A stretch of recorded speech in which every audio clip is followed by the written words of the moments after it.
All right, folks, coming up on Roland Unfiltered for Wednesday, February 27, 2019. Donald Trump's lawyer destroys the orange one and his lies at a public hearing on Capitol Hill. Trump's racism, a key subject throughout the hearing. Oh, wait till y'all see the video. All these members of Congress just jamming them up. And y'all know what's up. Why the Republicans can't handle these new sisters who are in Congress? Wait till we show y'all the video. NAACP President Derek Johnson is here to talk about how the NAACP has a new way to support them on Wall Street. We'll tell you about this initiative. Also, a black woman will be the next mayor of Chicago. Will be the second time in history an African American is elected mayor of Chicago. We'll tell you about yesterday's vote in the Windy City. Also, we'll talk with the mother of Columbus, Ohio activist Amber Evans. It has been a month, folks, since she has been missing. Are the police looking hard enough for her? A mother reached out to us. We're going to have her on the show. In Virginia, Lieutenant Governor Justin Fairfax got some good news this week. More people want him to stay in office rather than resign. Also, breaking news, the Washington Post is reporting that the wife of the governor of Virginia, Ralph Northam, y'all, she passed out some cotton to some black kids on a tour. What the hell is wrong with these people in Virginia? And today's crazy white woman is a Maryland state legislator. Wait till you hear her excuse for using the N-word. Lord, crazy white people. It's time to bring the funk on Roland Martin Unfiltered. Let's go. He's got it. Whatever the biz, he's on it. Whatever it is, he's got the scoop, the fact, the find. And when it breaks, he's right on time and it's rolling. Best believe he's knowing. Putting it down from sports to news to politics. With entertainment just for kicks, he's rolling. It's on go, y'all. It's Roland Martin, yeah. Rolling with Roland now. He's funk, he's fresh, he's real, the best, you know he's Roland Martin now.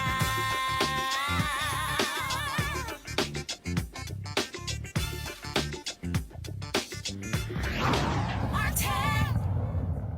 I am ashamed because I know what Mr. Trump is. He is a racist, he is a con man, and he is a cheat. Oh, man, riveting testimony all day today on Capitol Hill in D.C. is Michael Cohen, the longtime lawyer and fixer for Donald Trump, testified publicly. Here's what's crazy. Michael Cohen is the first person who Robert Mueller has actually interviewed as a major witness who has testified publicly about Donald Trump. It took place before the House Committee on Government Oversight and Reform, led by Congressman Elijah Cummings. I mean, it was unbelievable. On one hand, you had Democrats who were sitting here listening to Michael Cohen talk about Donald Trump and his lying and underhand dealings. And you had the Republicans who were trying to say, Michael Cohen's a liar. Well, so is Donald Trump. And what was crazy is, y'all, they couldn't even defend Donald Trump. They were just trying to say how Michael Cohen is just a straight-up liar. And so we got lots of video we want to show for you. But let's take a minute to listen to this close confidant of Donald Trump tell us what was really going on during the 2016 presidential campaign. And, of course, y'all know, I created the hashtag, we tried to tell you. We tried to tell you. Over time, I saw his true character revealed.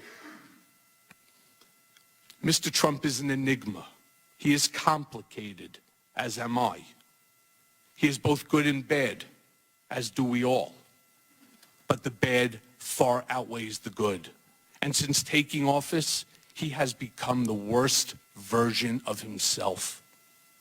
He is capable of behaving kindly, but he is not kind. He is capable of committing acts of generosity, but he is not generous. He is capable of being loyal, but he is fundamentally disloyal. Donald Trump is a man who ran for office to make his brand great, not to make our country great. He had no desire or intention to lead this nation, only to market himself and to build his wealth and power. Mr. Trump would often say this campaign was going to be the greatest infomercial in political history. He never expected to win the primary. He never expected to win the general election. The campaign, for him, was always a marketing opportunity. And then, of course, we had to hear Michael Cohen talk about Trump being a bigot. Mr. Trump is a racist. The country has seen Mr. Trump court white supremacists and bigots. You have heard him call poorer countries shitholes. In private, he is even worse. He once asked me if I could name a country run by a black person that wasn't a shithole. This was when Barack Obama was president of the United States. And while we were once driving through a struggling neighborhood in Chicago, he commented that only black people could live that way. And he told me that black people would never vote for him because they were too stupid. And yet, I continued to work for him. Okay, then that was all kind of craziness happening in this hearing. But early on, one of the craziest things was seeing Congressman Mark Meadows of North Carolina try to prove Donald Trump wasn't a racist by bringing out a black prop. Press play. Do you know Lynn Patton? I'm right here. Oh, yes, sir. Do you know Lynn Patton? Yes, I do. I asked Lynn to come today in her personal capacity to actually shed some light. How long have you known Miss Patton? I'm responsible for Lynn Patton joining the Trump Organization and the job that she currently holds. Well, I'm glad you acknowledged that, because you made some very demeaning comments about the president that Miss Patton doesn't agree with. In fact, it has to do with your claim of racism. She says that as a daughter of a man born in Birmingham, Alabama, that there is no way that she would work for an individual who was racist. How do you reconcile the two of those, Mr. As neither should I, as the son of a Holocaust survivor. But, Mr. Cohen, I guess what I'm saying is I've talked to the president over 300 times. I've not heard one time a racist comment out of his mouth in private. So how do you reconcile it? Do you have proof of those conversations? I would ask you to Do you have tape recordings of those conversations? No, sir. Well, you've taped everybody else. Why wouldn't you have a tape? That's also not true, sir. That's not true. You haven't taped anybody? I have taped individuals. How many times have you taped individuals? Maybe 100 times over 10 years. Is that a low estimate? Because I've heard it's over 200 times. No, I don't think. I think it's approximately about 100 from what I recall. But I would ask So you, why if would you ask me a question, sir. Do you have so proof? Do you have proof? Yes or no? I do. Oh, where's the proof? Ask Ms. Patton how many people who are black are executives at the Trump Organization, and the answer is zero. Mr. Cohen, we can go through this. Here, I would ask unanimous consent that her entire statement be put in the record. Well, Congresswoman Britta Lawrence of Michigan, she was like, that's some bullshit. I just want to put on the record, as being a black American and having endured the public comments of racism from the sitting president, as being a black person, I can only imagine what's being said in private. And to prop up one member of our entire race of black people and say that that nullifies that is totally insulting. And in this environment of expecting a president to be inclusive and to look at his administration speaks volume. Now, Delegate Stacey Plaskett of the U.S. Virgin Islands, let's just say she had no issues letting Republicans know black folks not trying to hear this. Thank you, Mr. Chairman. I've got a lot to do as well. I've got houses and schools to help rebuild in the Virgin Islands, expansion of voting rights, educational opportunities, criminal justice reform. Thank God the Democratic majority can walk and chew gum at the same time. So we're here with you right now. Mr. Cohen, you learned well in the 10 years that you worked with Donald Trump. What was your position with the GOP in the up to 8 months ago? I was vice chair of the RNC Finance Committee. You were vice chair of the finance of the Republican National Committee, right? Correct. Okay. I do want to say I was a Democrat until Steve Wynn found out I was a Democrat and made me switch parties. That would be Said a it smart wasn't thing right to for a do. Democrat to be the vice chair.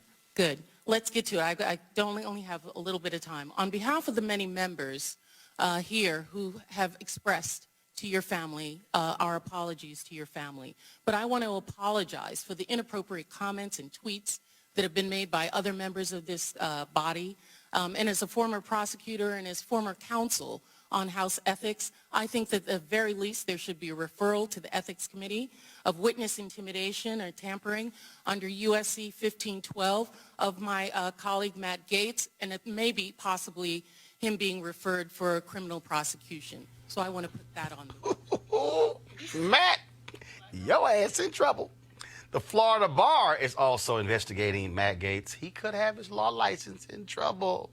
Nancy Pelosi, the House Speaker, she jammed him up, and he said, that's not really what I was trying to do, but I apologize. I deleted my tweet.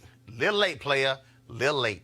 Now, a new member of Congress, Ayanna Pressley, Massachusetts, she also had a couple things to ask. Roll it. Would you agree that someone could deny rental units to African Americans, lead the birther movement, refer to the diaspora as shithole countries, and refer to white supremacists as fine people, have a black friend, and still be racist? Yes. I agree. How my colleagues are trying to discredit your testimony by some of your own unlawful acts and lies, that they are disconnected with the fact that you were the personal lawyer for this president of the United States, that this president chose you as his legal counsel. My stance has always been the same, Mr. Chairman, based on the facts, not on future reports that we're all waiting on. My residents back home don't need a collusion clause with a foreign government to know this president, individual one, has disregarded the law of the land, the United States Constitution. Okay, I need y'all to get ready, because you're about to see a crying white man. Press play. Misused his pardon powers. Do you think the President of the United States is making decisions in the best interest of the American people? No, I don't. Especially those you said that he used horrible words about, like African Americans, Muslim Americans, and immigrants? Yes. Just to make a note, Mr. Chairman, just because someone has a person of color, a black person working for them, does not mean they aren't racist. And it is insensitive that some would even say it's the fact that someone would actually use a prop, a black woman, in this chamber, in this committee, is alone racist in itself. Donald Trump is setting a Mr. precedent. Chairman, I ask that her words Donald be Trump taken is setting down. a precedent. I reclaim my time. Mr. Donald Chairman. Trump is setting a precedent. Mr. Chairman. Oh, my God. Let it roll. Can be Mr. attained Chairman, the through rules legal are clear. activity. Cover up and hold on to business assets to break campaign finance laws and constitutional clauses. What we have here, Mr. Chairman, is criminal conduct in the pursuit of the highest public office by Mr. Cohen and Individual One. I hope that the gravity of this situation hits everyone in this body and in Congress and across this country. Thank you, Mr. Chairman. I yield the rest of my time. Mr. Chairman, I ask that her words, when she's referring to an individual member of this body, be taken down and stricken from the record. I'm sure she didn't intend to do this, but if anyone knows my record as it relates, it should be you, Mr. Chairman. Chairman, I would like to...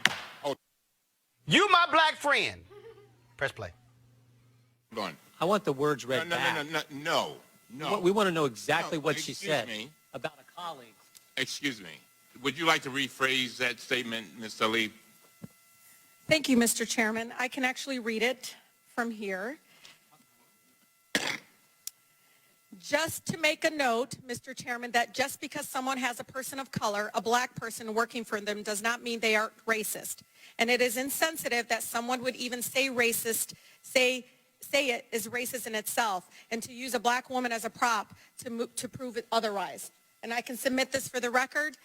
If a colleague is thinking that that's what I'm saying, I'm just saying that's what I believe to have happened. And if, as a person of color in this committee, that's how I felt at that moment, and I wanted to express that.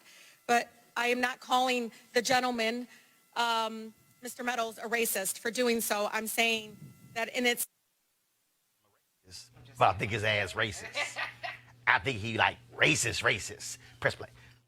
Itself, it is a racist act. Well, I hope not, Mr. Chairman, because I need to be clear on this particular... Mr. Chairman... Mr. Meadows, wait a minute. I've defended you about Mr. Meadows, with false accusations. Mr. Meadows, I'm the chair. I'm the HNIC. Back. Where you are. Thank you. I will clear this up. Now, Ms. Talib, I want to make sure I understand. You were not intending to call Mr. Meadows a racist, is that right? No, Mr. Chairman, I do not call Mr. Meadows a racist. No. I am trying, hold as on. a person of color, Mr. Chairman, just to express myself and how I felt at that moment. And so, just for the record, that's what was my intention. All right. Mr. Meadows. Mr. Chairman, there's nothing more personal to me than my relationship. My nieces and nephews are people of color. Not many people know that. You know that, Mr. Chairman. And to indicate that I asked someone who is a personal friend of the Trump family, who has worked for him, who knows this particular individual, that she's coming in to be a prop, it's racist to suggest that I asked her to come in here for that reason. Mr. President, the president's own person, she's a family member. She loves this family. She came in because she felt like the president of the United States was getting falsely accused. And Mr. Chairman, you and I have a personal relationship that's not based on color. And y'all press play. And to even go down this direction is wrong, Mr. Chairman. First of all, I want to thank the gentleman for what you have stated. If there's anyone who is sensitive with regard to race, it's me. Son of former sharecroppers that were basically slaves. So I get it. I listened very carefully to Ms. Talib, and I think, and I'm not going to put words in her mouth, but I think she said that she was not calling you a racist. And I thought that we could clarify that, because you, Mr. Meadows, you know, and of all the people on this committee, I've said it and got in trouble for it, that you're one of my best friends. I know that shocks a lot of people. Now what's this, the Green Book? This the Green Book now? This driving Mr. Meadows? Let's go to my panel. DeShondra Jefferson, principal, the Raven Group, Joe Madison, host Sirius XM Radio, Tiffany Lofton, civil and labor union organizer. I am the national director of the Youth and College Commission. Damn it, I'm not done. Oh, okay. Just checking. Can you calm your ass down? How you want me to calm down? Why don't you go ahead and say, since you already just gave your damn title, Camera number one. like I couldn't give it. Go ahead. Hi, I'm Tiffany Dina Lofton. I'm the national director for the Youth and College Division and longtime friend of Mr. Roland Martin, Switch who's one the of my damn mentors. camera. All right. I was talking with you, Joe. Oh, my God. I really get a kick out of offending white people. I need a tissue. Especially when they got nieces and nephews who are people of color. You know, Malcolm X once said... Is that where you're going to start? Yeah, that's where I'm going to start. Let me start now. I love it. Okay, Malcolm X. And because folks need to understand history. They do. You know, first of all, Malcolm X once said, whenever a white person hears something that they don't want or don't like, first thing they do is go out and find some Negro to come in and counter what has been said. Kind of cosign. Yeah, right. And so that's exactly what he he did, I really felt sorry for the young lady who allowed herself to be used. You mean Lynn Patton? Lynn Patton as a prop. And you kind of look at her, and it was like she did kind of talk over to somebody, like, how do I get out of here? Right, like, can I sit down? Am I done? Can I sit down? Can I sit down? Can I sit down now? Well, first of all, Joe, I've never seen that. I have never no one has ever seen a it. member of Congress bring somebody a human prop. on the rostrum. A human prop. I mean, I've seen them point out in the audience, yes. but I've never seen that, Deshaun. I've never seen that. No. Yeah, let's just call it. I mean, first of all, let's just understand what this was. It's the same as saying I have black friends. Black folk have worked for white folk who they've known have races and have attitudes. Look, black folks work for slave owners. I mean, this is not new. I mean, we've always had jobs where we've been treated raise their kids in the worst way. That's absolutely right. This was pitiful. I mean, quite honestly, and I know you're getting there, and I'll just close out. All this was an attempt to kill the messenger. They didn't address any issue that dealt with Donald Trump. Donald Trump has a pattern of racism that goes back to putting C's on apartment applications. Deshandra, and he just has a long record. Here's what stood out to me.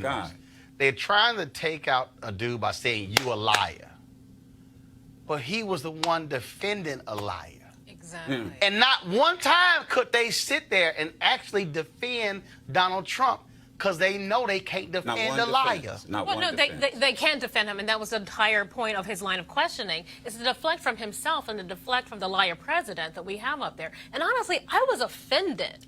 All of us were offended by Lynn Patton being trotted up, held up as a prop. But the thing is, honestly, Roland, I don't think she was offended or embarrassed. Oh, she's not. She's not. Oh, no. Lynn Patton is cool with it. She's been, that's her thing as, hey, look, remember, Lynn Patton was a party planner. Yes.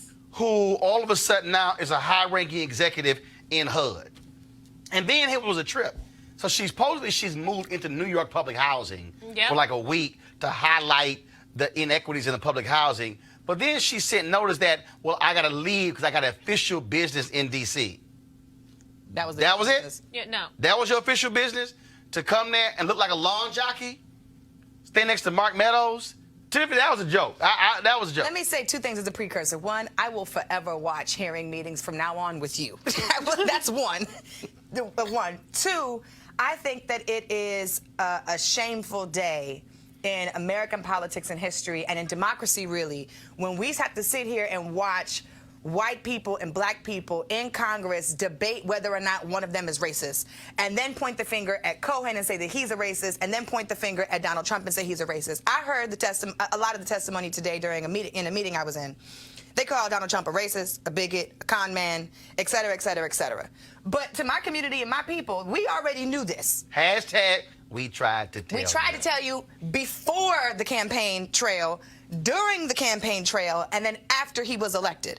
So this was a mockery of an attempt to talk about the moral values and positions of Donald Trump, y'all's president, and instead of us getting to the root of the cause, which was focusing on Donald Trump paid this man $35,000 in a check as hush money.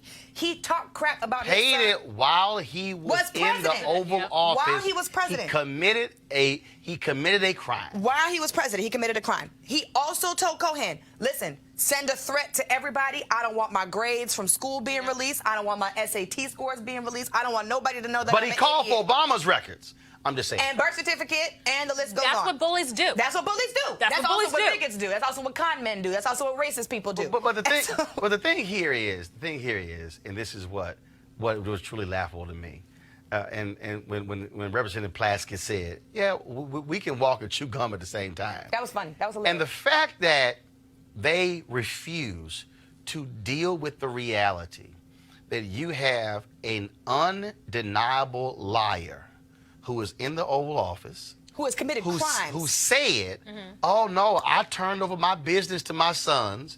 But here you got the man's lawyer saying, no, he's still writing Trump organization checks in the White House. He laid out a series of things about saying, I can't get into that because it's actually under investigation. And the Republicans know they cannot defend it. And so we do know Michael Cohen lied, but he also, I thought, was hilarious. I've covered trials. I've watched trials. How many times have y'all seen a mobster testify against another mobster? And you can say, you a killer. Yes, I am. But he told me to kill. Yeah. And that's what it sounded. This reminded me literally of the testimony, Joe, in the 60s of mobsters who, Cosa Nostra was called out, and they were all called through. That's what it sounded like. I totally agree with you. And keep in mind, he's not on trial. He's not. He's already, I'm talking about Cohen. Yeah. And that's how the Republicans approach this, that as if he's on trial. He is not on trial. I'm a little subdued because I had to take a nap. I just got tired of, and maybe as I'm showing my age, I just got tired of hearing the same thing from every Republican. And we can say what we want to, but I'll give them credit. Boy, they can stick to a script.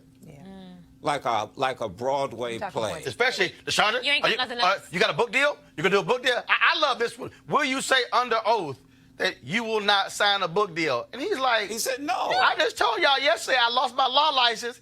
Hell no, I ain't gonna tell you. I ain't gonna sign a book. I mean, it was like they were stuck on a book deal. Yes, they were. They were stuck on a television show. They're stuck on stupid. Yeah, they're stuck on stupid. That's Stuck what on stupid. No, they have to keep points. they have to keep distracting from the real issues because they have nothing else. Nothing else. I will give Cohen credit when they asked him, well, what does that make you? And he said, a fool. I mean, he knows. Listen, we all know he's a liar. Everybody plays a fool. But sometimes. and I'm going to do this tomorrow morning on my show, and I know you got Derek on from NAACP. And he's up next. Well, Derek, you ought to give Cohen an award. The NAACP ought We ain't to gonna give. do that. No, listen. Understand my sarcasm. Go ahead. They ought to give him an award because what Cohen did was what a lot of people don't obviously see. He brought us inside. That's right. Yeah. The operation. He brought us inside those private conversations. That's right. That you don't have. That you don't have a tape. Why would Cohen have a tape when he's probably used the N-word 100 times himself and wouldn't have a problem admitting? That's what I mean sarcastically, that he brought all of us inside these conversations that take place in back rooms, take place at poker tables, take place in bars, and he has exposed Trump for what he is. But the reality is, Trump has exposed himself. We knew what he was from the Well, I get-go. was going to say, yeah, you're right. Yeah. Trump has exposed himself. When he came out and announced his run, for the presidency, The birther thing. before that was the birther thing, but when he's calling, Mexican immigrants, right. Criminals, racists, drug dealers, we've seen this language from him, and I'm tired of people pretending like none of this existed. Remember the judge in Indiana. I want to be very, very clear that this is super important because this man, Donald Trump, plans on running for re-election. And if we're going to talk about not just his personality, which we all know is out of this world and effed up, but his actual crimes that he has committed while he is president that we need to take seriously, which my auntie Maxine Waters has been saying he needs to be impeached for a very long time, that the way this testimony plays out and what we don't hear, because yesterday there was a private testimony that we didn't get a chance to see, and tomorrow we're not going to see the testimony that Michael Cohen's going to do again, that all of this is, even though it's not a trial, should be taken seriously in consideration, not only with trying the president for the crimes that he's done, but not re-electing somebody who does not deserve to be in office in the first place. Congressman Elijah Cummings, he closed the hearing out with a powerful speech. I want to go ahead and play some of that before we go to our next story. So folks, let me know when y'all got that queued up. And so this was the end of the hearing. It took place all day, of course. They had a couple of breaks. Members of Congress had to go vote. And so this was Congressman Elijah Cummings closing the hearing down. We're better than this. We really are. As a country, we are so much better than this. And,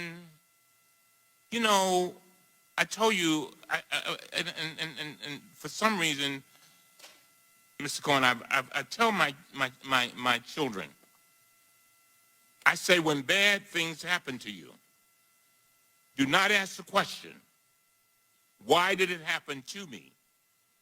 Ask the question, why did it happen for me? I don't know why this is happening for you, but it is my hope that a small part of it is for our country to be better. If I hear you correctly, it sounds like you're crying out for a new normal, for us getting back to normal. It sounds to me like you want to make sure that our democracy stays intact. The one meeting I had with President Trump, I said to him, the greatest gift that you and I, Mr. President, can give to our children is making sure that we give them a democracy that is intact. A democracy better than the one that we came upon. And I'm hoping that the things you said today will help us begin to get back there. You know, I mean, come on now. I mean, when you got, according to the Washington Post, our president has made at least 8,718 false or misleading statements. That's stunning. That's not what we teach our children. I don't teach mine that. And for whatever reason, sounds like you got caught up in it. You got caught up in it. You got caught up in it. And some kind of way, I hope that you will, I know that it's painful going to prison. I know it's got to be painful being called a rat. And let me explain. A lot of people don't know the significance of that, but I live in the inner city of Baltimore. All right? And when you call somebody a rat, that's one of the worst things you can call them, because when they go to prison, that means a snitch. I'm just saying. And so the president called you a rat. We're better than that. We really are. And I'm hoping that all of us can get back to this democracy that we want and that we should be passing on to our children so that they can do better than what we did. When we're dancing with the angels, the question will be asked, in 2019, what did we do to make sure we kept our democracy intact? Did we stand on the sidelines and say nothing? Go ahead and preach. Preacher Cummings. All right, y'all. We're going to move on to our next story. Yesterday, NAACP President Derek Johnson rang the closing bell at the New York Stock Exchange to highlight the NAACP's Minority Empowerment ETF. An ETF is like a mutual fund that will invest in companies that invest in our community and support the goals of the NAACP. This is a way to support social justice and maybe make some money at the same time. It's the first time in the 110-year history that the NAACP has participated in the opening or closing of the New York Stock Exchange. Joining us right now is Derek Johnson to talk about this ETF. Derek, glad to have you. Where did this originate from to create this ETF, and how long have y'all been working on this? Roland, first of all, thank you for having me on the show with one of my idols, Joe Madison, who for many years served on the board and on staff. And then the person, my new boss, Tiffany Lofton, who tried to tell me what to do, even though I think she is the youth director. She tell all of us what to do. That's right. That's right. Yeah. Right. So, you know, the concept of an electronic trading fund is born out of the legacy of the NAACP. There was a time where we had a fair share agreement program, and then we started doing industry reports. We've had other iterations of how to hold corporations accountable as it relates to our value systems and diversity. I'm sorry? No, go ahead. Go ahead. I heard somebody talking. And so ETFs have been a growing part of investment strategies, particularly for pension funds that are adopting socially responsible lending. For the NAACP, we've already had an industry report, and we've seen this instrument as an opportunity for us to create a market-driven imperative for companies to have diversity. This is getting pension funds who have adopted social responsible investment principles, providing them with the index. And the ETF is an index on diversity. Do you have African Americans on your board? Do you have African Americans in your C-suite? What is your procurement chain? And all of those things come together. And our partner, Morningstar, through analytic firms called Synalytics, they measure companies' performance based on the companies filing their SEC forms.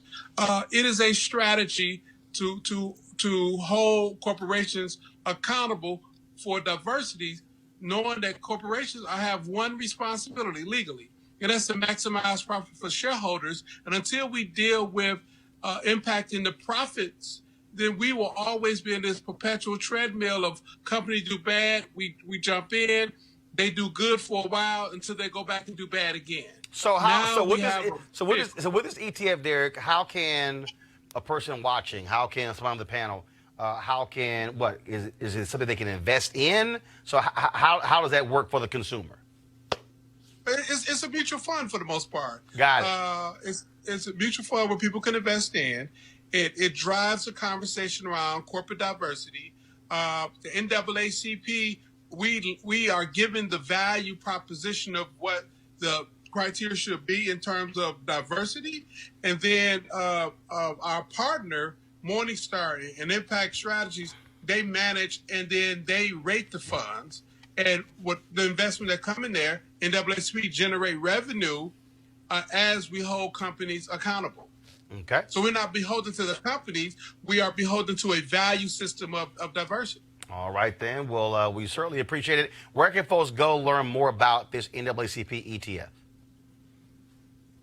You can look up online Impact Strategies, Impact Shares, NAACP ETF, and information come up there. You can look them up on New York Stock Exchange. The fund is publicly traded on the stock exchange. We were pleased that we had the first individual to put the $1 billion into the fund, and we're going to grow it over time.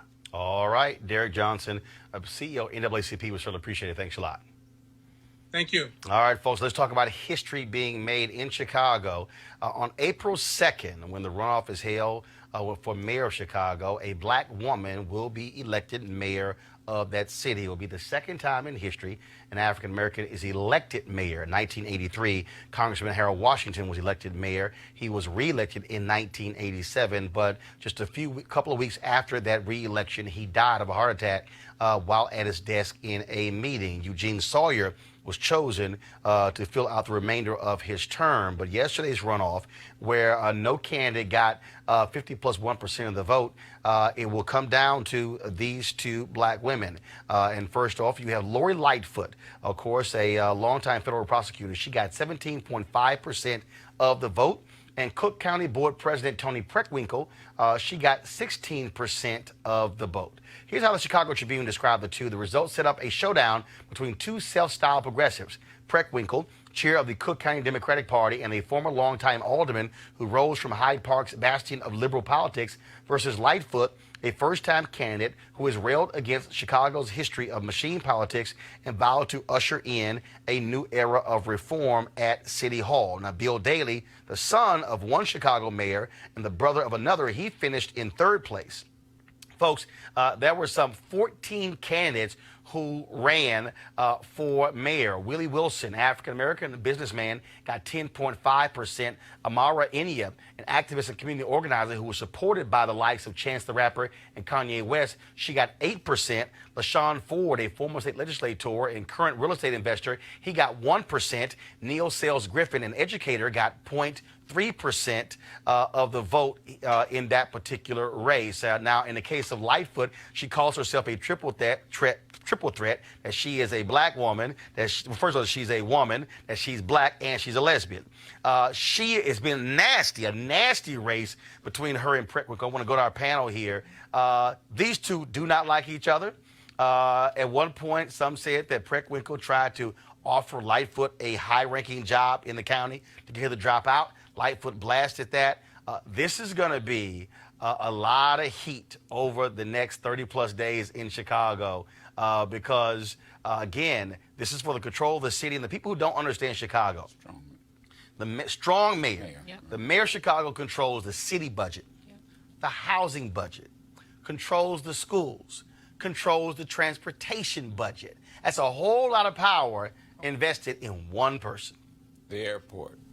Same thing, all of that. I mean, being governor of a state. And that's why it's hard to run against an incumbent, because if you got a contract with the city of Chicago, you can't support somebody running against the mayor because you will get cut off. Well, I think this also speaks to the fact that I do hope this doesn't get down to a campaign of personalities, of insulting one another, because what you just described is everything that is at stake. And that's what I'm really afraid of, and the media may drive that. But the last thing you need are two black women that are on each other's case over personal issues when you know we all have serious issues in Chicago. It's got to be based on issues. The other issue that you have here is that Chicago is such a unique city in that it still is one of the most racist cities in America in terms of how voting takes place. Yeah. African Americans have 6 of the top 10 voting wards. And the fact that you have 2 black candidates who are in the top 2 positions is shocking. The reason you need 50 plus 1% is because of Harold Washington. When he ran in '83, he ran against incumbent Jane Byrne and then Cook County State's Attorney Richard Daley. Well, because he won the most votes in the primary, he went on to the general election. Now, Chicago's a Democratic city. White folks were so angry with a black mayor that he barely beat Bernard Upton. I mean, Upton was running ads basically saying, vote for me before it's too late. And they blocked. And so what they did, they changed the rules. And then if you ran, you had to get 50 plus 1 in the primary because they said we will never have another Harold Washington. And so this is going to be interesting, to Joe's point, how this thing breaks down with issues and what voter turnout is going to be like. Well, first of all, this is Chicago politics we're talking about. It's not going to be just on policy. It's going to be on personality. As Roland mentioned, it's already kind of gotten ugly when, one candidate's offering another one a high-ranking job. Now, Tony Preckwinkle, first of all, I grew up outside of Chicago. And I remember when Mayor Washington died. I remember little white kids coming up to me and making racist comments about, oh, well, we finally got rid of him. Like, excuse me? But that legacy is still there in Chicago, even though it has such a high concentration of people of color, people that look like us. But this race is going to be ugly. I'm sorry. It's going to be like knockdown, drag out, because so much is at stake. And you have someone who came up through the party system, someone who is the quote-unquote establishment candidate versus that insurgent outsider. This is going to be interesting, the race to watch, but it ain't going to be about policy. It's going to be about personality. Tiffany, with also, I think, for black folks to understand, this boils down to power. Harold Washington brought in a number of black folks into city government that had been locked out. General counsel, legal counsel, so many other positions. And the white folks in Chicago, the aldermen, they did everything to block him. Ed Burke, who also was indicted, who won yesterday, he was one of those leaders. And when I say they tried, I mean, many people in Chicago still believe that the pressure that Harold Washington was under for 4 years caused his death because of how white folks on that alderman, how they treated him. And so for African Americans, now you're talking about not being in the position. Because, look, I spent 6 years there, and all black folks would say is when Harold was mayor, and I kept saying, damn it, y'all, he dead. Right. And how do you have that many black people who are in the city and they're not voting? So now I have an opportunity for an African American to be back as the mayor of Chicago is a huge deal. It's going to be a power thing too. Yeah, it's a power thing, it's an access thing. But what you said, Roland, was key. We have when this runoff happens in April, the folks in Chicago are determining their future. They're going to be going to the polls to determine which direction do we want our schools to go in, what direction do we want our communities to go in, what direction do we want our infrastructure to go in. And in a race like this for mayor, and you have all the other races that are happening across the country, it's going to be really important to determine where the power lies, who's going to be in charge, and who's setting the agenda and priorities for that community. They must take it seriously. I'm not from Chicago. I'm from L.A. But I think it's really important that the constituencies, the members, the city, and the community of Chicago actually do take in priority what the issues are going to be, what the policies are going to be, and what the track record has been, not Joe personality. Preckwinkle raised $4 million. Lightfoot raised a little over $700,000, but she ran an insurgent campaign as a federal prosecutor and a crusader. Do you believe that with Lightfoot saying, I'm an outsider and I'm running against the ultimate insider? I don't think it's going to work in Chicago. I go back to, I was living in Detroit at the time. Cohen Young had the same issue. I lived in Detroit when Cohen Young was mayor. Same issue, and you're absolutely right. When these African-American mayors came into power, the one thing they did was to, and I always use this word, integrate. And integration is not the mixing of colors. It's the sharing of power, resources, and responsibility, because what is segregated is power. Right. And what the mayor, what Mayor Harold Washington did was he integrated, as you know, Roland and others that live there, he integrated the power.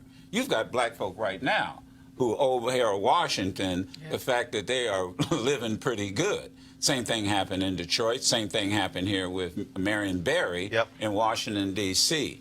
I remember almost losing my first job as the political director of SEIU because I went on weekends and worked for Harold Washington. Folk around the country came in and doing nothing but passing out. And I had a president of SEIU who told me that I could not go on weekends and work for Harold Washington because the unions were backing his opponent.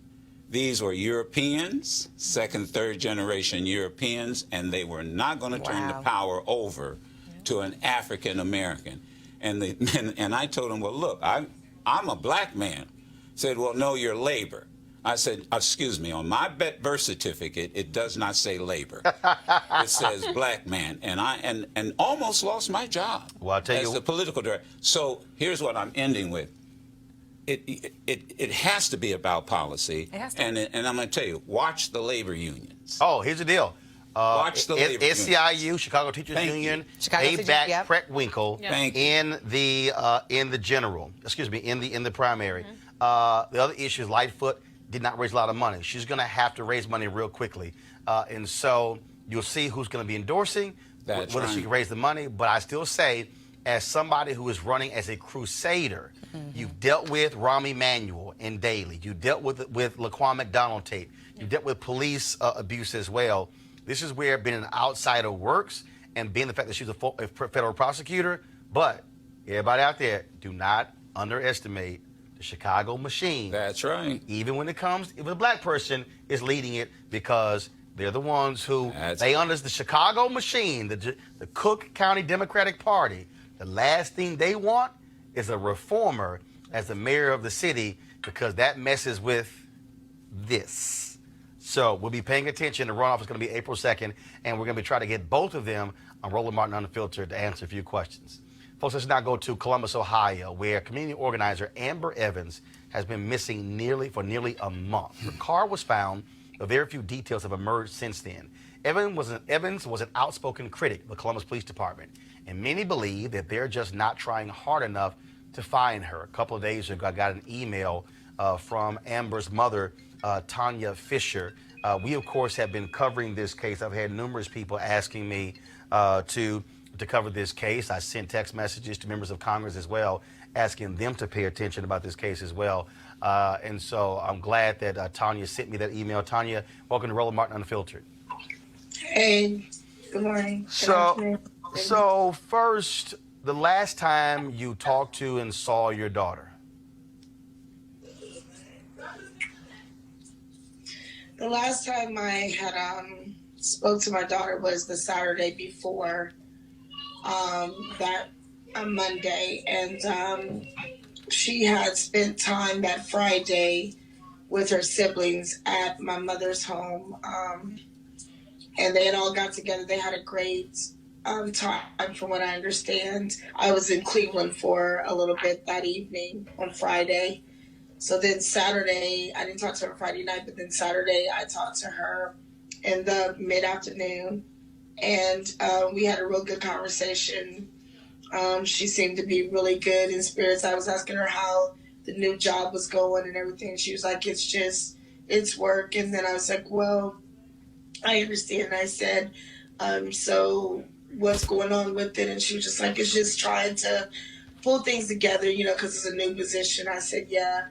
And then I said, well, you're getting ready to turn, 29 coming up. And I said, so, I always have this running joke with my other kids and with all the kids really that, I have 6 kids. So I'm going to graduate 6 times. I'm going to go to college 6 times, all those things. So I said, Amber, I said, what are we going to do in our 30, 40 life, And I said, what would you want to do that would make you really happy? And if you didn't have to think about anything else, what would you do that you could just let go of and just be happy? And she said she would want to go back to Paris, where she spent some time. I think it was like 7.5 months there, altogether 14 months in Paris, teaching English to the kids over there. So what I'm trying to understand, I've been reading these stories. So she drives her car to a particular area that she liked to often go to, and is it this Scioto River? And what did they discover her car door open, or did they discover, was her purse there? Was her belongings there? And for police, they just say she's just gone. Yeah, so I was the one that discovered her car based off of what her boyfriend Mark told me, and just shocked. So so I understand her and her boyfriend had an argument. Well, I don't think it was quite an argument. I just think at this point in time, I think Amber was just kind of tired of, being in this relationship, and was trying to look for a future life, like what it means to be an executive director of a organization that deals mainly with the Black community. And Amber was kind of like the modern day Angela Davis. She had read like the trips and things, around to North Carolina, to the plantations, to the, cotton fields and things. And so she was just getting more and more in tune with her African American side. So correct me. So did the boyfriend call you, and then did you then say, let me try to go out and find her, and then that's why you discovered the car? Well, I had received a text. All of us had received a text, just a 2-word, which is kind of strange because Amber is a writer. So, usually if she's going to write you something, it's going to be a long paragraph, a long page, or a book, just to say whatever she was feeling. So that kind of caught me off guard. And then when I got the text, I just kind of responded back to her, like, what are you talking? Like, what do you mean? And so then at the same time, my phone rings, and it happened to be Mark, and he was crying and upset, and I got kind of alerted because I had just walked in the door with my other daughter, and we were preparing her for college, and it just caught me off guard to hear him crying and to receive that text from Amber. So I just kind of got myself back when I was running back to the car. And so at this point, he told me where she was, and so that. And according to the story, she sent a text that I love you and I'm sorry. Right. Exactly. So that was again, that text on came Monday night. It came in at 8:07 p.m. Yeah. And do you believe that the Columbus Police Department is doing all they can? I'm reading one story. They're saying that the conditions of the Scioto River have been too difficult for them to actually search for her body.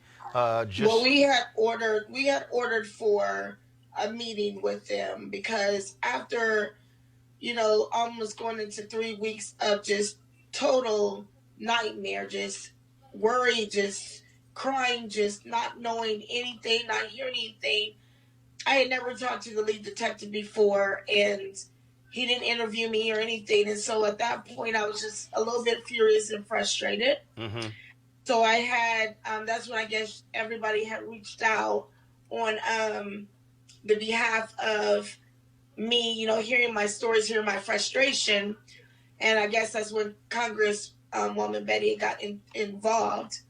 And at that point, they allowed us to have a meeting with them. And so in this meeting, I brought 7 of my top family, members and friends. And we began to question them pretty heavily about things. And it still wasn't making a lot of sense, because we've seen numerous times on television, on the news at 11 o'clock, Fox News at 10 o'clock, all these different genres, MSNBC, news channels that, when people are missing of the opposite race, they run in, they're diving in. Yeah, well, and look, we've covered those. Look, that's the reality is that when it's white, they're right, and they cover those stories. That was one of the reasons why we wanted to keep this focus as well. You're a former mental health worker, and this is the last question for you. You're adamant that your daughter did not commit suicide. I'm very adamant of that, because it just is not adding up. And for everybody to just, well, not just everybody, but the boyfriend to be so final, and then for him to be executing things with even her landlord, for him to bail out of the apartment that they're staying in, to run home to his parents, to the things that are set up the way that they are, things just don't make sense. And it's just the truth. It just doesn't add up and make sense. We need some answers to a timeline, and we need those answers now. And I'm the one that's giving the police the avenues of what they need to know, as far as, things that I'm finding and discovering. I'm passing that on. Gotcha. And now I'm the one that's talking directly to the sergeant of the Columbus Police Department. I'm no longer dealing with the lead detective. So at this point, we just need answers, and they're promising, now we're just lighting the fire. Right. Which is sad, because it's 5 weeks and we've lost so much ground. So it just seems like we're just now lighting the fire. But to let them know, and for the world to know, that we are not going to stop. This is my job now. Right. And I'm not going to stop as a mother. I mean, if you know anything about, the cord that ties a mother to their child, I'm that mother. I don't stop. I won't, quit. It won't. There's nothing that is going to make this any different. So they better get ready, because it isn't going to end. Well, Tanya, we certainly appreciate you reaching out to me, sending me that email. That's why we wanted to have you on. Folks, if you have any information regarding Amber Evans, the Columbus Police Department's Missing Persons Unit is 614-645-4280, 614-645-4280. Tanya, we're going to be hoping for the best, and we're going to keep the attention on this story as well, because one of the reasons we created this show is because we understand the mainstream media doesn't cover our stories. And so hopefully somebody who's watching this right now on YouTube or Facebook or Periscope got any information. Hopefully we can have some good news about the whereabouts of your daughter, Amber Evans. We appreciate you joining us. Yes, thank you, Roland. Thank you, Jackie. All right. Tanya Fisher, thanks a bunch, the mother of Amber Evans. Folks, we're going to go to a break. We'll be back on Roland Martin Unfiltered in just a moment.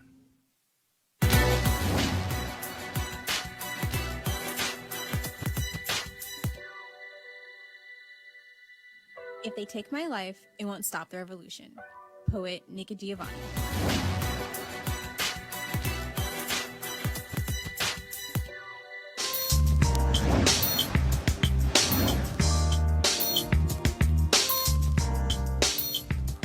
All right, folks, HBCU Giving Day. Our university is Lane College, associated with the Christian Methodist Episcopal Church, located in Jackson, Tennessee, founded in 1882.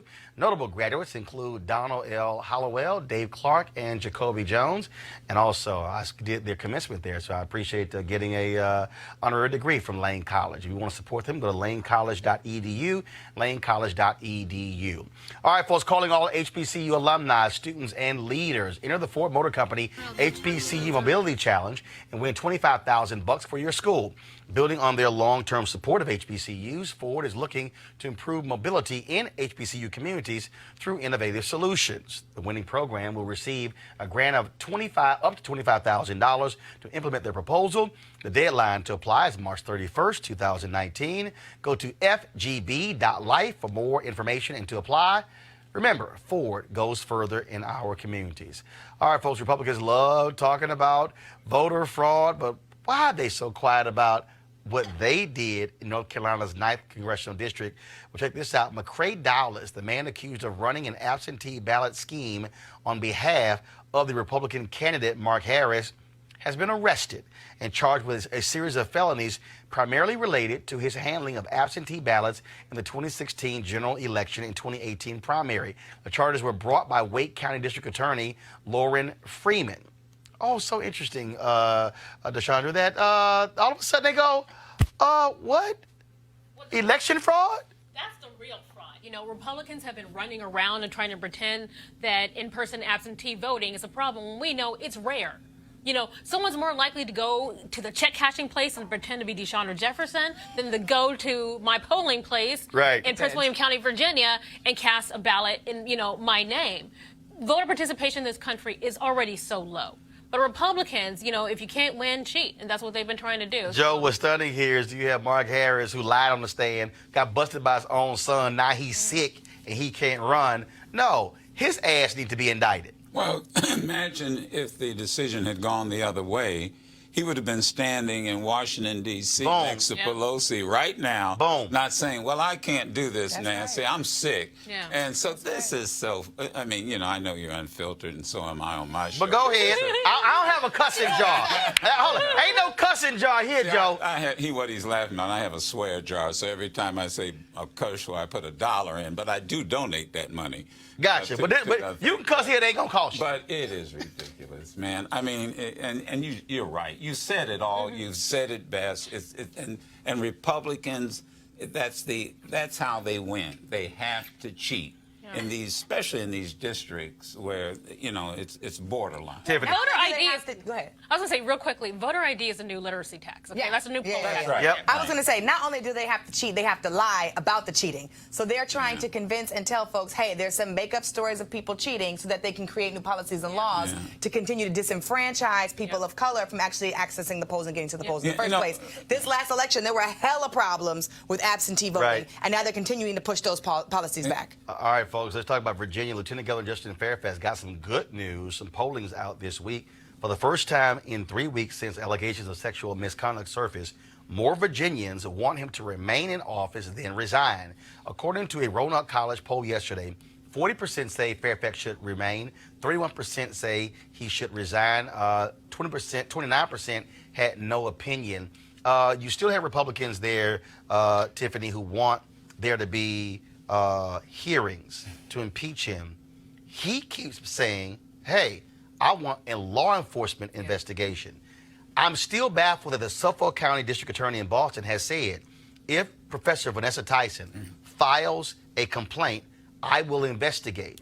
Her lawyers announced she's going to meet with the DA. That was been almost a couple of weeks now, but they haven't said they're going to actually file. I'm still just trying to understand how you're open to speaking at an impeachment hearing, but you won't file a criminal complaint with the DA, who has the authority to investigate. Right, which then has the authority to investigate and then make a decision and go to trial about it. So it's really, really fishy. I'm not trying to, I don't really understand why that's happening, and we won't find out until later, I'm sure. But the polls speak power to what's going on and what they want to see. Deshandra, we'll go to you. Again, this is the issue I have. Look, I believe if a woman says I was sexually assaulted, I want a full investigation. A DA is saying I am ready to investigate, but you got to file a complaint. And she's not doing it. It hasn't happened. No. And you know what? Now I live in Virginia, okay? Now let me pull out the Virginia ties. I'm a member of the DPVA Central Committee. What is that? Central Committee, we're like the voting DPVA, members. what is that? Oh, Democratic Party of Virginia. Go ahead. There you go. I got to say this. My kid and I, we were out campaigning for Northam. We were out campaigning for Harris. We were out campaigning for Justin Fairfax. Okay, so we were out there. This for me is personal. These are people that I've gone out there for, that I've campaigned for, that I want to see in office. And I take a lot of black folks, we take this personally because we're feeling that we're being attacked. Let's talk about Northam. If you want to have a real conversation, let's keep the focus on that, him being in blackface, and then the next day denying he was even in that photo. Joe. Well, I tread lightly with this only because in my household, the women and the young girls are watching this very carefully, and they're watching their dad and their grandfather. I'm like you. I think whenever an accusation is made, you better take it seriously. But I am also on your side that if this is real, and you've got a prosecutor in Massachusetts that says there is no statute of limitation, and that's the main concern, right, then you really should want to get to the bottom of it. You really should want an investigation. But they ain't done nothing. And because what the Republicans are trying to do here, really, they're not that concerned about these two African-American women. No, they want to cut the head off the entire Democratic leadership. That's exactly right. But I gotta stay with Virginia. Go to go to my iPad. This is from the Washington Post. Virginia First Lady under fire for handing cotton to African-American students on mansion tour. The lead says a Virginia state employee has complained that her 8th grade daughter was upset during a tour of the historic governor's residence when First Lady Pam Northam handed raw cotton to her and another African-American child and asked them to imagine being enslaved and having to pick the crop. White people don't get to try to train black people on how to be enslaved or to think about the history during Black History Month. What is going on? Amanda Seales in her stand-up comedy said the caucasity. And when I saw this, I said, the caucasity of this woman to pass cotton to children, shout out to the 8th graders who actually stood up and said something about this in the first place, it is baffling to me, and white people are wrong. You are not allowed to do blackface. You can't pass cotton to kids. You can't say that you aren't a racist when you are a racist, and you can't parade and use black women as props. This whole month has been crazy. Deshandra, Northam's office and one other parent of a child who was present said the First Lady did not single out the African-American students and simply handed out the cotton to a group. Look at your face. You don't even believe this, Roland. You don't even believe this is right, Roland. Wait. Her husband, again, I want to go back to the black. Her husband was in blackface or a Klan. There's a photo of him in a yearbook, and they turn around the next day. Either blackface or in the Klan robe. Remember, we don't know which one yet. He's in the picture. He's in the picture. Yeah, he's not in the picture. Whatever, the changing story. They are not sensitive to the black community, which helped them get elected in the first place. No, I don't think that they're not sensitive. I don't think that they respect the black community. I really don't think that they care. Joe. I don't think they're sensitive. I think they're disrespectful. That's Joe, it. isn't it a good idea? White folks, don't even hand me a cotton swab. I had somebody on my show say they don't even like to touch the cotton in an aspirin bottle. Ain't that sad? I mean, but look, let's just understand. It's ignorance. If you're gonna talk about cotton, talk about the invention of the cotton gin, how it changed the entire country, not just in Virginia, the South, but the reality. It was transcontinental. It in fact took banks made money off of it. Right. Teach the young people the history. Teach them teach young people the history of King Cotton and how even King Cotton was part of the March West with Native Americans, that they stripped their land. I want someone to teach the Northams about white fragility. Hey, I almost got $1 in this way. Go ahead, Joe. No, screw the Northams. You guys keep worrying about them. Screw them. The reality is, teach these kids their history. The Northams are stupid. Can I go one step further? Let me go one step further. There are stupid people in power. Facts. They are. You got a president and racist people in power. Go ahead. I would say, yes, the education piece, but past all of that, I just need white people to apologize and offer reparations. Period. I want money for when you do stupid things like this. I want you to pay. So what you're saying is, so Joe got a swear jar. You want a crazy white jar. I want a crazy white jar. Okay, when give black people money. So this gonna work for this next story, y'all. This is my last one before we gotta go. Y'all know we always profile crazy-ass white women, okay? We got a crazy-ass white woman in Maryland. Her name is Mary Ann Lasanti. She described a legislative district in Prince George's County as an N-word district. At first, she said she couldn't remember saying it. But when the Washington Post asked her if she had ever used the word, this is what she said. I'm sure I have. I'm sure everyone has used it. I've used the F word. I use the Lord's name in vain. What, y'all? Well, hold on. You left one other thing out. She said it wasn't, this was the one, it wasn't in her vocabulary. Right. Right. She said it was not in my vocabulary, but it came out my mouth. It came out my mouth. Y'all, she's been stripped of her subcommittee chairmanship and will undergo sensitivity training. She's apologized, but today key Maryland elected officials, including the Black Legislative Caucus, Governor Larry Hogan, a Republican, and Prince George's County Executive Angela Alsbrook, a Democrat, have called on her to resign. And also the Maryland State Conference of the NAACP has also called for her to resign. We need the ultimate black clapback. When you do something stupid, racist, ignorant like this, step out of your position, resign, and then also pay us some money. I thought we had this, but y'all go ahead and play it. I forgot they were supposed to tell me we had this. Hit play. No charcoal grills are allowed. I'm white. I got you, huh? Illegally selling water without a permit on my property. Whoa! Hey! You don't live here. I'm uncomfortable. Y'all have got to remember to put that in the doggone script. Crazy ass white. Yeah, crazy ass white You people. need to add the Houston woman who got mad at the couple. It's so many crazy ass white women. We can't add. You need a series. Otherwise, the video gonna be about 15 minutes long. Longer than that. Joe, go ahead. Well, no, I wanted to get back and one thing about Amber Lynn, and I thank you so much for Amber Evans. Amber yes, Evans, go ahead. because I was here when you first broke that, and we started on our show. All right. And I'm going to say something.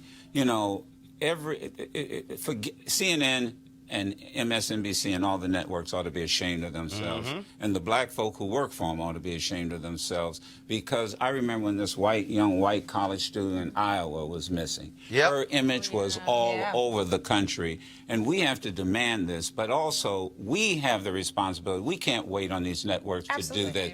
We have the ability in our pocket with these phones, and I'm saying this is what we ought to be tweeting about. This is what we ought to be talking about. There's more information about R. Kelly and his dumbass than there is about Amber Evans. She's out there somewhere, and it's up to us to take care, because and so it's on us too. Absolutely. And I want to thank you, Roland, for bringing this to our attention. And any other brother or sister that's got a show or a podcast, get serious. That's right. Right, Black Lives Matter. Use it. And look, I make the point that look there, and I tweeted this a couple weeks ago, that if you take the 8 cable networks that target black people, that either black-owned or target black people, combined, they do 1,344 hours of television a week. And out of those 1,344, there is not a single hour dedicated to a news show. I keep saying, black folk, that we are entertaining ourselves, laughing ourselves to death. You gotta have a place for Tanya, that girl's mama, to be able to call and say, do so, and I'm keep the thing on my daughter. She's going to be on my show if I can before the week is out, and we're going to repeat it. But it's this thing called, they call it infotainment. In other words, the information has to be presented in an entertaining way. Right. And it's got us all screwed up, because there's nothing entertaining about a missing young woman who is out there. Because if that was your daughter or your sister or your niece, right. you want somebody talking about the story as well. Or my neighbor. That's right. Final thoughts, Deshandra, I'm going to start with you. Whatever you want to say. All right. You know what? When we were talking about that Maryland legislator, we have to demand better. I want to say that for Virginia, we've got to demand better of our elected officials. I'm sorry, it does matter that Northam is still governor in blackface, and his wife thinks it's okay to hand out cotton balls to kids who are visiting the governor's mansion. For me, that's offensive. But we can't get past it if we don't call it out and if we don't demand better. Joe? Well, I do want to give Elijah Cummings credit. He ran one hell of a committee meeting. Now, and he's been waiting 6-8 years to be in that position. And what I love more than anything else is when he turned to his fellow congressman, Jim Jordan, and not the Jim Jordan, the other one, Mark Meadows, and said, "I'm the chairman. Yeah. This is I have the power." I want folks to pay attention to that. I give Elijah Cummings credit. He ran a hell of a committee hearing. Tiffany. I'll just say two things. One, I agree with that. One is it always matters who we elect, and this is why. We saw it today in all these stories. That's right. It matters who you choose in elections. We saw the mayor race in Chicago. We got elections coming up for gubernatorial races in Louisiana, Kentucky, and in Mississippi this year. DA races, local races. Every race matters. And two, every election race matters. And two, it is really, really important that we figure out the campaign to get white people to pay when they do something effed up, like all the things that we saw during Black History Month this year. I want white people to pay for their actions, and we have to figure out that campaign. Now, Roland, what's her title? National College Director. Oh, okay.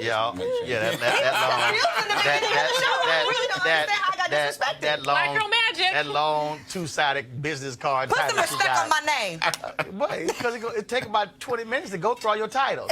All right, y'all. So here's my final comments. You heard me talk about what we have here. Here's the reality. I just want y'all to understand. I know it's a whole bunch of other people out there, you know, and they pull up their laptop and they talk on YouTube. But here's the reality. This is the only news show that's a digital show targeting black people. And you got to understand this, and I'm just keep saying it. We got to fund our freedom. That black mama, CNN has not called her. That's right. MSNBC has not called Tanya. Fox News has not called her. ABC, CBS, NBC. So when are we going to put our money where our mouth is and support shows that matter? Now, I'm going to just be honest with y'all. When TV One ended my show, there were people, they still hit me up. Man, we would love for you to go back to CNN, love for you to go back to MSNBC, but let me help y'all out. If I had a show on one of those networks and that sister emailed me, I would have to ask somebody else, can we put her on the show? And somebody else would say, we think that there are other stories that are more important. Y'all, I'm a grown-ass man. I'm 50. I run 3 black newspapers, a black website, news editor for a black magazine. I'm not interested in asking somebody white, can I? I'm just being straight up. I'm not. I'm not interested in basically asking pretty much white men who run media, can I please go report on black people? I'm just not. And so it's a personal sacrifice saying we're going to launch this show and do all the stuff that we're doing. But I tell you what, I put this show up against anything else out there where all they doing is talking about Trump and his latest damn tweet all day. The reality is we need your support to actually make this happen. Because I'll be honest, if you don't support it, this show goes away.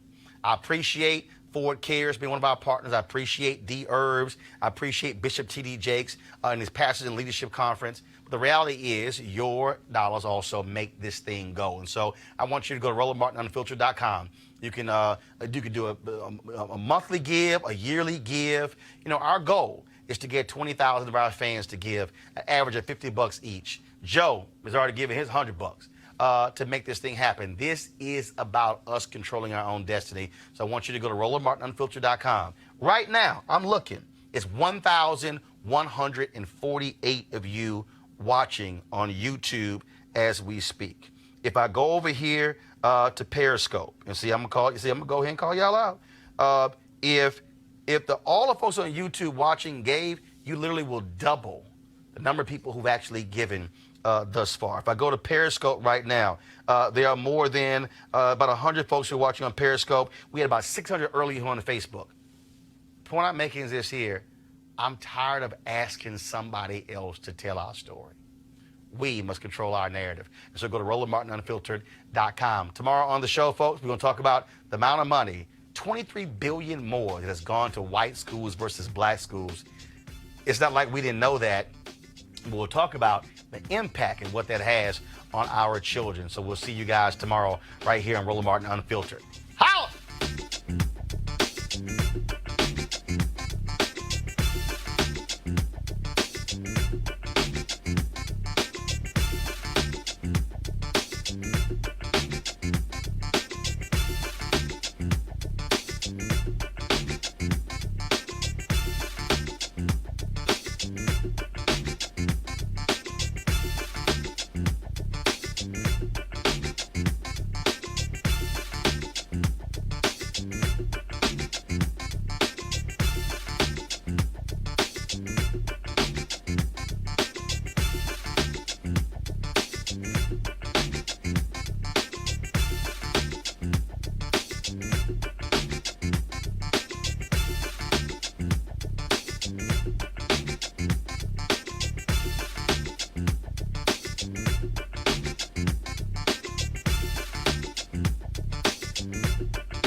You want to support Roland Martin Unfiltered? Be sure to join our Bring the Funk fan club. Every dollar that you give to us supports our daily digital show. There's only one daily digital show out here that keeps it black and keep it real as Roland Martin Unfiltered. Support the Roland Martin Unfiltered daily digital show by going to RolandMartinUnfiltered.com. Our goal is to get 20,000 of our fans contributing $50 each for the whole year. You can make this possible. RolandMartinUnfiltered.com.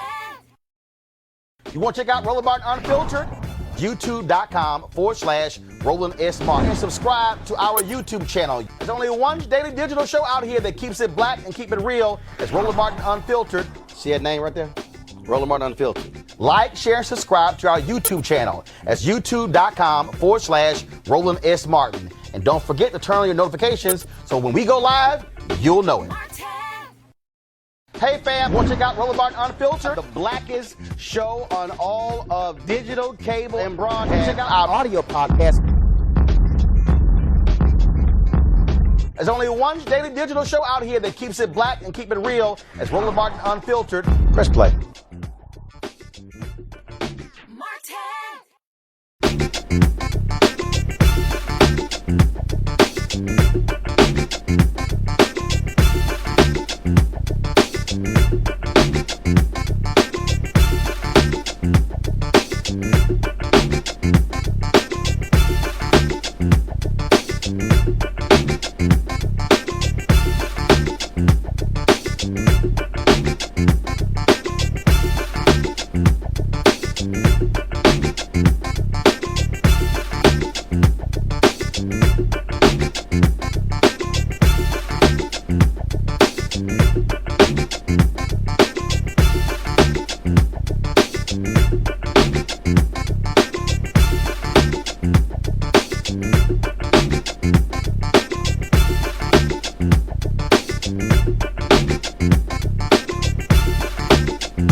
All right, folks, coming up on Roland Martin Unfiltered for Wednesday, February 27, 2019. Donald Trump's lawyer destroys the orange one and his lies at a public hearing on Capitol Hill. Trump's racism, a key subject throughout the hearing. Oh, wait till y'all see the video. All these members of Congress just jamming them up. And y'all know what's up. Why the Republicans can't handle these new sisters who are in Congress? Wait till we show y'all the video. NAACP President Derek Johnson is here to talk about how the NAACP has a new way to support them on Wall Street. We'll tell you about this initiative. Also, a black woman will be the next mayor of Chicago. It will be the second time in history an African American is elected mayor of Chicago. We'll tell you about yesterday's vote in the Windy City. Also, we'll talk with the mother of Columbus, Ohio activist Amber Evans. It has been a month, folks, since she has been missing. Are the police looking hard enough for her? A mother reached out to us. We're going to have her on the show. In Virginia, Lieutenant Governor Justin Fairfax got some good news this week. More people want him to stay in office rather than resign. Also, breaking news, the Washington Post is reporting that the wife of the governor of Virginia, Ralph Northam, y'all, she passed out some cotton to some black kids on a tour. What the hell is wrong with these people in Virginia? And today's crazy white woman is a Maryland state legislator. Wait till you hear her excuse for using the N-word. Lord, crazy white people. It's time to bring the funk on Roland Martin Unfiltered. Let's go.